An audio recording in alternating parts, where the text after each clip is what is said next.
What is up, Packer fans? Here we are back again. It's week 17, and the Packers are still in it. And actually, they look like they really are in a good position now to get in the playoffs. The Packers had a great Christmas, and by great, I mean everything happened that they needed to happen. Not only did the Packers take care of business on Christmas Day in Miami, picking off Tua 3 times in the fourth quarter. That's amazing. What a defensive performance that was. Of course, Joe Barry gets so much flack, and then for them to do that when we needed them to do it is amazing. I still think the Joe Barry scheme, 10 yards off, zone all the time, still not ideal for the players that we have, but it worked against Tua. It looks like Tua had a concussion. They still had him playing. So maybe he shouldn't have been out there because the last one to Douglas, it looks like that should have not even been thrown. So that's something for the NFL to figure out. But for the Packers, getting that win was huge. Then the Lions lost, the Seahawks lost, the Commanders lost, and the Giants even lost to the Vikings, which was huge. You know, the Giants would have to lose the rest of their games for them to even be in the mix for the Packers to catch them. But everybody else the Packers have caught. The Seahawks, the Lions, the only team ahead of the Packers now besides the Giants, who we likely won't catch at the 6th seed unless they lose out and we win out, is the Washington Commanders. And they just made a quarterback change. They're putting all their eggs in the Carson Wentz basket, which for me, that's a win for the Packers. Heineke, I just like the dog in him, the way he just plays. He does win games. He beat the Packers. I don't think Wentz would have beaten the Packers. So that's up to them, but I think that bodes well for Green Bay. I think that the Packers can win these games at home, at Lambeau, in January against divisional rivals.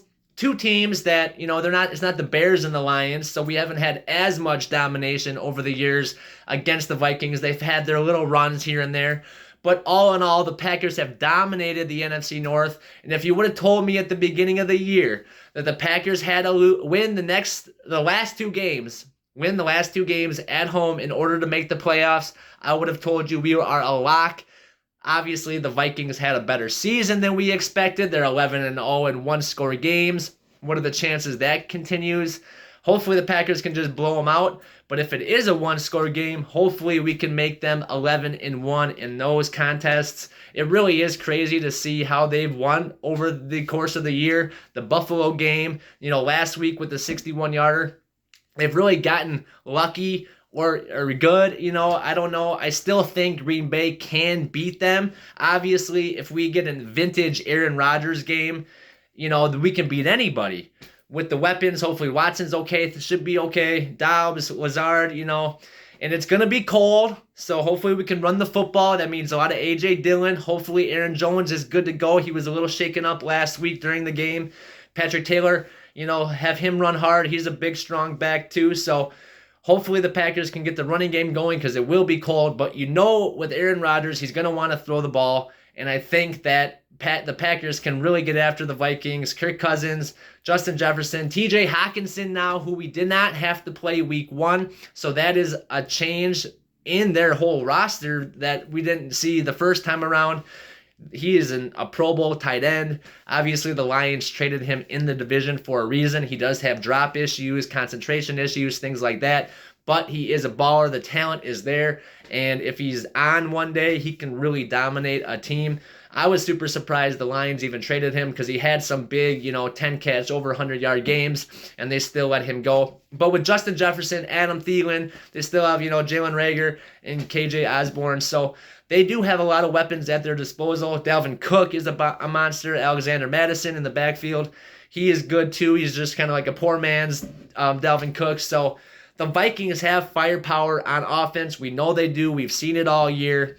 The defense is good as well. Harrison Smith, they have Zadarius Smith, the ex-Packer, Danielle Hunter on the other side. So they do have a force coming at you on defense as well.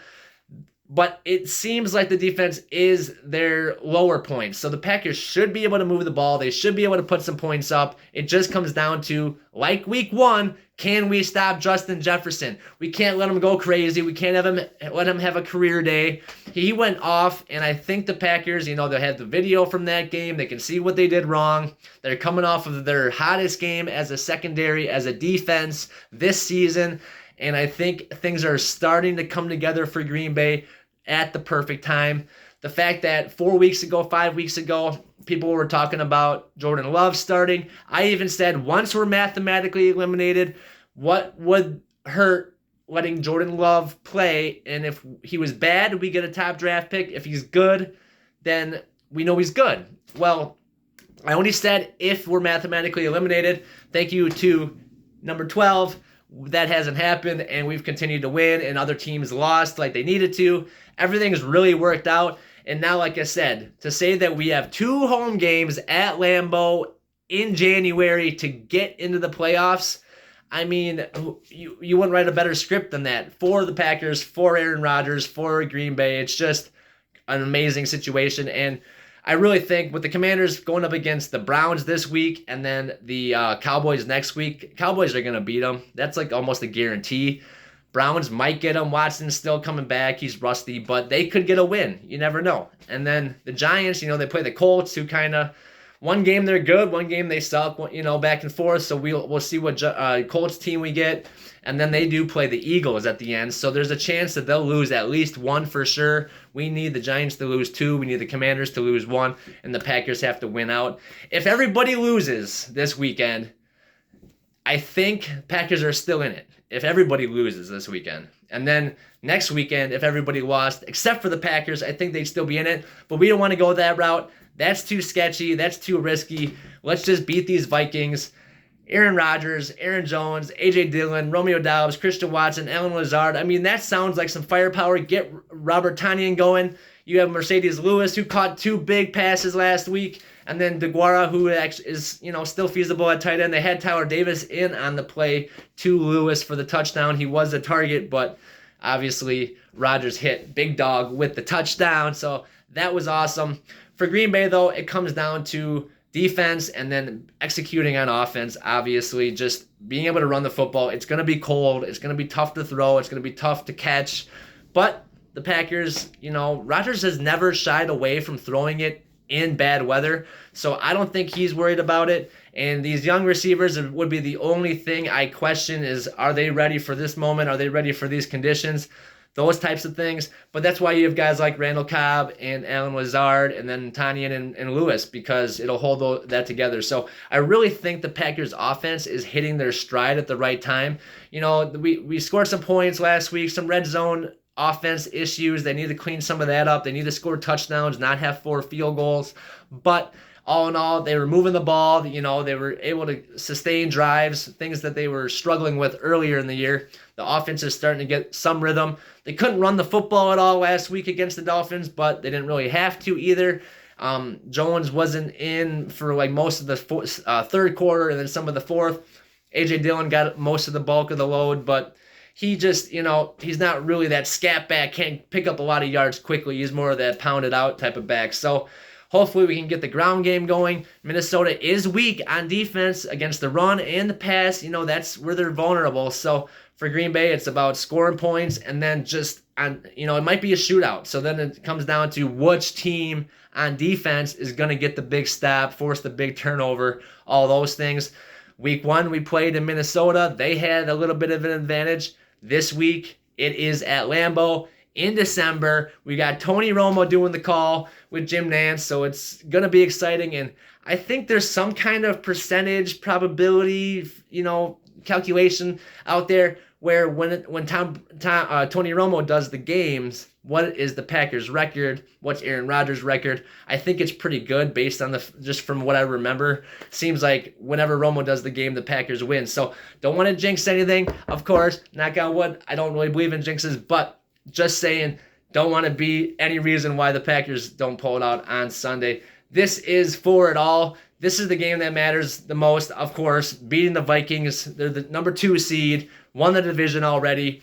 The Lions next week, they're so up and down, and the way we played against the Lions, we beat ourselves. I mean, it was just a bad game altogether. Rodgers, 3 interceptions, turnovers in the red zone, trying to throw it to Bakhtiari. It was just a mess against Detroit. Rodgers said that was basically their rock bottom, and since then, they've had, ups and downs, but since they're, the last 3 games, now they're really up. So hopefully the Lions game will be a W, and you can almost bank that one. So this is the game that matters. Obviously, don't overlook the Lions, all those things, but this is the game. The Vikings are the team to beat. They're the toughest matchup that we have left, obviously, and, getting after Kirk Cousins in this weather, I know our pass rush is lacking a little bit. Dean Lowry just went out on IR with a calf injury. However, Devontae Wyatt looking very explosive. Kenny Clark starting to come on a little bit more. You see Preston Smith playing really well. Justin Hollins and Enagbar are you see them in the mix. So I think with what the Packers have left with their front 7, Lowry's not going to be a big hit. It's just going to come down to executing and playing ball. I'm super excited for this game. I mean, it's been like a must-win since Buffalo, and somehow they've lost more games since, like 3 games since Buffalo, including Buffalo, but they were able to win just enough. Beating the Cowboys was a huge momentum swing, but having the other teams lose is what really, really has made this run so special. Everything happened and has fallen the way for the Packers, which, well, like I said, 5 weeks ago, you would just been like, there's no way, especially with some of how these teams look right now. So this is a huge opportunity.